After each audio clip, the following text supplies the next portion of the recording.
আজকে এখানে নাকি হঠাৎ করে খাসি ইলিশ উঠছে। তো চলেন আপনাদেরকে নিয়ে দেখাই খাসি ইলিশ কেমন। আর হলো এই যে মাছ মাছ নিয়ে বসছে, মোটামুটি ভালোই তো মাছ নিয়ে আসছে। এই হলো খাসি ইলিশ। আমি খাসি ইলিশ বললি কারণ এই বড় মাছগুলো মোটামুটি একটা খাসির দামে বিক্রি হয়, এই জন্য খাসি ইলিশ বলি।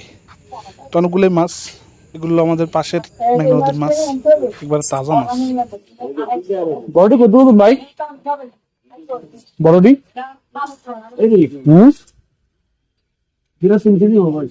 তিন কেজি কত করে কেজি? দাম চাইলে ঠিক আছে ভাই,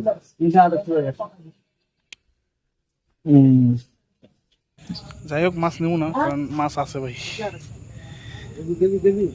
তো মোটামুটি 2500 টাকা হইলে বা 2300 টাকা কেজি হইলে দিব সম্ভবত। যাই হোক আমি নেবো না, কারণ ফ্রিজে অনেক মাছ আছে তাই। এখানে আর কখনো মাছ নিয়ে বসে দেখি নাই। তো মোটামুটি নদীতে ভালোই মাছ পড়তেছে, আর মাছের দাম মোটামুটি অনেক কমই যাচ্ছে। আর আপনাদের যাদের মাছ প্রয়োজন মোটামুটি এই সময় মাছ নিতে পারেন।